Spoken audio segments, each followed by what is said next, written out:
Olá, queridos amigos, tudo bem com vocês? Você tem estudado a lição da escola sabatina? Não? Eu confesso para você que se você não está estudando a lição da escola sabatina, você tem perdido muito. Esse trimestre, assim como todos os trimestres, traz alguns temas fantásticos para nós.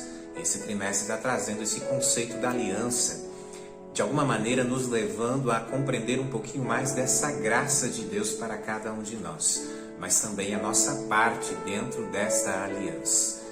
Eu não sei como foi sua semana, se a sua semana está sendo difícil, não, mas o que eu tenho para te dizer é que esse mesmo Deus da graça que estabelece aliança com o seu povo, está disposto também a estar com você, a fazer parte da sua vida. E por isso nós precisamos cada vez mais nos conectar com esse Deus, para que Ele realmente faça parte da minha vida. Você tem a sua lição em mãos? Se você não tem, pegue ela neste momento e vamos recapitular comigo. Nós estamos na lição de número 8, e a lição de número 8 vem falando sobre a lei da aliança, a lei da aliança.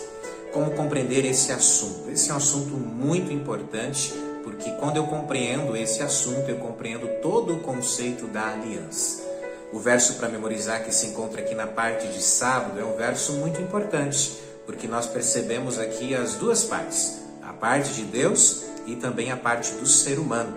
E o verso para memorizar se encontra no livro de Deuteronômio, no capítulo 7, no versículo 9. E diz assim: portanto saibam que o Senhor seu Deus é Deus. Ele é o Deus fiel, que guarda a aliança e a misericórdia até 1000 gerações as que o amam e cumprem os seus mandamentos. A primeira parte é nós entendermos aqui quem é esse Deus. Ele é um Deus fiel. O texto diz, ele é o Deus fiel. A segunda parte é compreendermos quem é o povo de Deus. O povo de Deus é os que o amam e cumprem os seus mandamentos. Até porque o próprio Jesus, no livro de João, no Evangelho de João, João escreve que Jesus disse que se me amais, guardareis os meus mandamentos. Ou seja, é uma prova de amar a Deus, ser obediente a Ele.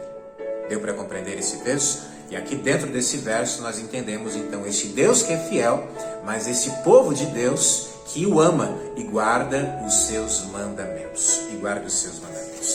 A parte de domingo vem falando sobre a eleição de Israel. Nós já temos comentado isso durante toda a lição desse trimestre, essa escolha de Deus do povo de Israel. Compreender essa escolha não como uma predestinação à salvação, mas uma predestinação à missão, vamos dizer assim. Como assim, pastor? Deus quer salvar a todos, não somente uma nação, não somente um povo. O texto, um dos textos mais conhecidos da Bíblia, que está em João capítulo 3, verso 16, diz: Deus amou o mundo de tal maneira que deu seu Filho unigênito para que todos, percebe a palavra todos, para que todos aquele que nele crê não pereça, mas tenha a vida eterna em Cristo Jesus. Deus amou ao mundo de tal maneira, para que todos aquele que nele crê, ou seja, a salvação é para todos. A salvação não é apenas para um povo específico, mas a salvação é para todos. Porém, Deus escolhe um povo para que através desse povo, o Deus verdadeiro possa ser anunciado ao mundo pagão, ao mundo que não conhece o Deus que aquele povo conhece. Esse é o conceito da escolha de Deus com o povo de Israel. Algo muito importante quando você vai ver dentro dessas escolhas de Deus. Há um texto bem conhecido que diz que Deus não escolhe os capacitados, mas Deus capacita os escolhidos. Você percebe claramente isso na escolha dos 12 discípulos, por exemplo. Deus escolhendo pessoas humildes, pessoas que não eram iletradas, mas Deus capacitando eles para que eles pudessem ser uma luz no mundo. E através deles o Deus verdadeiro pudesse ser então anunciado ao mundo que precisava ouvir que Jesus era o Messias. Da mesma maneira, Deus escolhe o povo de Israel, não porque eles eram iletrados, diferentes, capacitados, pelo contrário. Deus os escolhe para que através deles, Deus possa conceder bênçãos. E através dessas bênçãos, esse povo pudesse então estar anunciando o Deus verdadeiro ao mundo que precisava ouvir. Isso é muito importante nós compreendermos, Porque quando nós compreendemos esse assunto da escolha de Israel, nós compreendemos a escolha do povo adventista como remanescente, entendendo que Deus não está predestinando os adventistas para a salvação, como alguns sugerem. Pelo contrário, Deus está nos escolhendo para que nós possamos então anunciar, pregar a mensagem dos 3 anjos contida em Apocalipse, para que o mundo possa conhecer o Deus verdadeiro, a qual nós conhecemos. Para aqueles que não conhecem esse Deus, que não conhecem a palavra de Deus, que não conhecem as verdades de Deus, possam ter uma conexão com esse Deus e através deste povo, deste remanescente, possam também obter a graça que é Cristo Jesus. A parte de segunda-feira vem falando sobre esses laços que unem, essa junção entre lei e graça. Compreender isso é muito importante porque uma não anula a outra. Nós somos salvos unicamente pela graça que é Cristo Jesus, mas se eu realmente aceito essa graça, eu serei obediente a Ele. Isso é muito importante, entender que eu não posso entrar num legalismo, salvação pela lei, mas eu também não posso entrar num liberalismo, uma libertinagem, vamos dizer assim. Entendendo então que já que eu sou salvo pela graça, eu posso fazer qualquer coisa, ser desobediente a Deus, que Deus vai me salvar da mesma maneira. Eu preciso ser obediente a Ele, ser fiel a Deus, andar ao lado dEle. Porque se eu ando ao lado dEle, consequentemente, eu estou aceitando a graça que é Cristo Jesus. Isso é muito importante nós entendermos. A parte de segunda-feira fala ali um texto onde diz assim: a aliança de Deus com Israel tinha vários requisitos que seriam cruciais para manter o relacionamento especial que ele buscava com o seu povo. Um povo que agora estava, de alguma maneira, com uma cultura egípcia, um povo que agora estava corrompido, vamos dizer assim. Deus precisava não apenas libertá-lo da escravidão do trabalho, mas da escravidão do pecado. Por esse motivo, Deus estabelece ali os mandamentos de forma escrita para que o povo pudesse realmente andar ao lado de Deus. Amém? Da mesma maneira, é o conceito dos mandamentos no conceito de hoje. Nós não somos salvos por Ele, mas Ele nos faz andarmos ao lado da graça, aceitarmos realmente a graça que é Jesus, aceitarmos realmente a salvação pela graça de Cristo. Ser obediente a Deus é realmente aceitar a graça que é Cristo Jesus. A parte de terça-feira vem falando sobre a lei dentro da aliança. É muito importante esse conceito aqui, para que nós possamos entender esse conceito de lei, que é a palavra aqui, Torá. E, em outras palavras, tem como tradução ensino, instruções.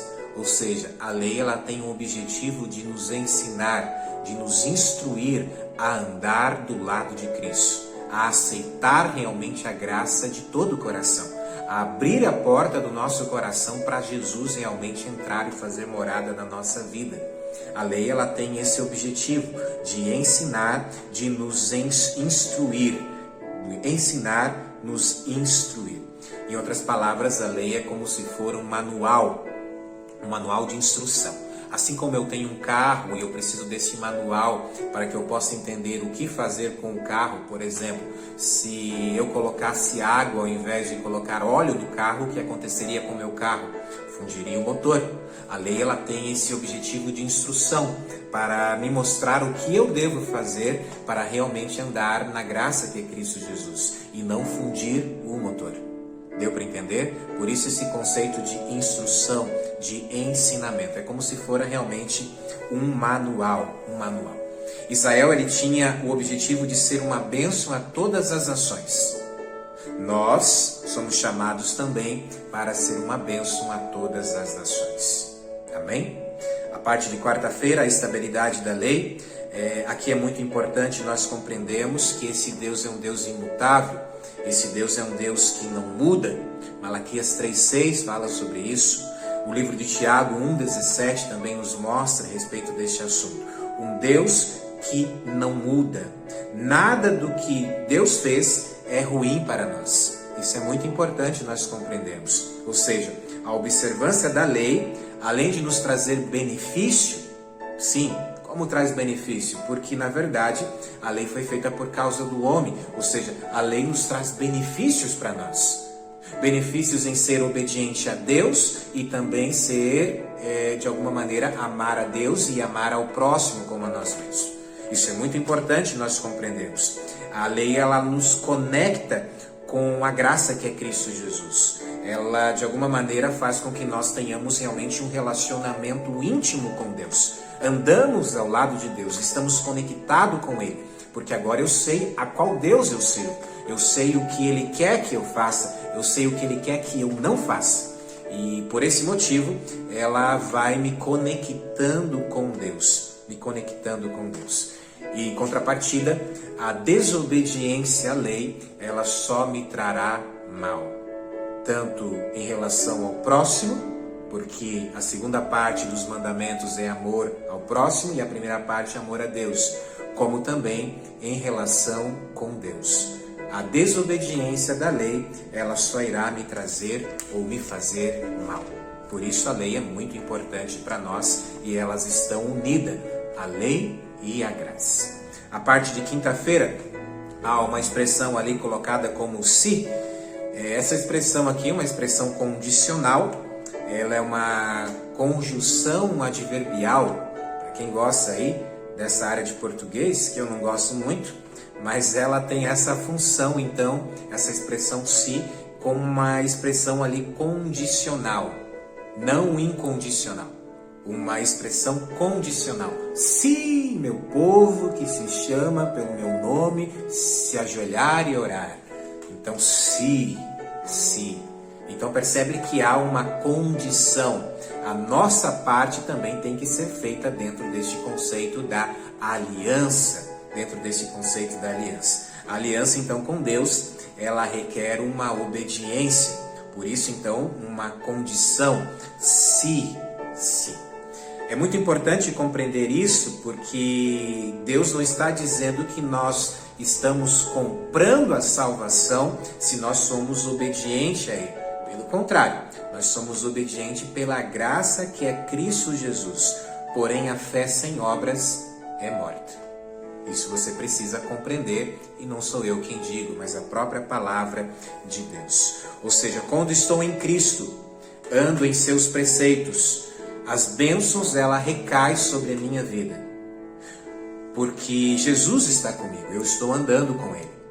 Agora, quando eu não sou fiel aos seus preceitos, aos seus mandamentos, e consequentemente não ando com Cristo, como é que as bênçãos de Deus vai recair sobre minha vida? É claro que a misericórdia de Deus faz com que ainda muitas vezes as bênçãos dele recaiam sobre nossa vida.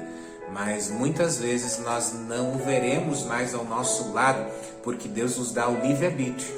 E se eu não quero andar com Ele, Ele não vai forçar a entrada no meu coração. Por isso Jesus diz, eis que estou à porta e bato. Jesus não arromba a porta do nosso coração, mas Ele bate na porta. Ele quer andar ao nosso lado. E uma prova que nós realmente estamos andando ao lado dele é se realmente eu aceito e faço o que Ele pede para mim fazer. Sigo a sua aliança. Amém? Deus possa nos abençoar para que nós possamos realmente compreender isso. Ou seja, a obediência não é uma compra para a bênção, para as bênçãos de Deus, mas uma consequência em estar com Cristo, em andar com Ele. A parte de sexta-feira, e aqui eu termino, obediência sem amor é tão impossível quanto inútil. Quando eu amo a Deus, eu realmente sou obediente a Ele. E uma obediência sem amor é tão impossível quanto inútil. Ellen Goldwhite, inspirada por Deus, no livro Atos dos Apóstolos, na página 505, ela diz a seguinte frase: nos preceitos da sua santa lei, Deus concedeu uma regra perfeita de vida. E Ele declarou que até o fim dos tempos essa lei, imutável em cada detalhe, deve manter suas exigências sobre os seres humanos. Cristo veio para engrandecer a lei e torná-la gloriosa. Mostrou que ela tem por base o amplo fundamento do amor a Deus e ao próximo, e que a obediência aos seus preceitos compreende todo o dever do ser humano. Em sua própria vida, Ele deu exemplo de obediência à lei divina. No Sermão da Montanha, mostrou como seus requisitos vão além dos atos exteriores, atingindo os pensamentos e as intenções do coração. As intenções do coração. Em outras palavras, a lei de Deus era parte integrante da aliança. E ainda assim, a aliança era fundamentada na graça. Ou seja, somos salvos pela graça. Mas se eu aceito a graça, serei obediente à graça. E se eu sou obediente à graça, eu guardarei os seus mandamentos. Que Deus te abençoe, que Deus te ilumine e que Deus faça você compreender essa importância dessa junção graça com lei. Sou salvo pela graça? Sim. Mas se eu realmente aceito a graça no meu coração, eu sou obediente a Ele, obediente a ela. E ser obediente a ela é seguir o que Ele pede para mim fazer. É ser realmente, andar ali ao lado dEle todos os dias da minha vida. Que Deus te abençoe a ser obediente a Deus. Deus faz um apelo para você neste momento, para que você seja fiel a Ele. Ande com Ele. E quando você andar com Ele realmente, você vai estar realmente aceitando a graça. E a graça poderá um dia te dar vida eterna ao lado dEle. Que Deus te abençoe, que Deus te ilumine e que você possa estudar a lição da Escola Sabatina todos os dias, até a volta de Jesus. Feche seus olhos. Pai querido, que o Senhor nos abençoe, para que nós possamos entender que somos salvos pela graça, mas que o Senhor nos chama também dentro desse conceito da aliança, a ser fiel a Ti. Se nós precisamos realmente compreender essa condição para andar realmente ao Teu lado e um dia, quando o Senhor voltar para nos buscar, ter vida eterna ao seu lado. Que Deus abençoe cada um de nós, em nome de Jesus.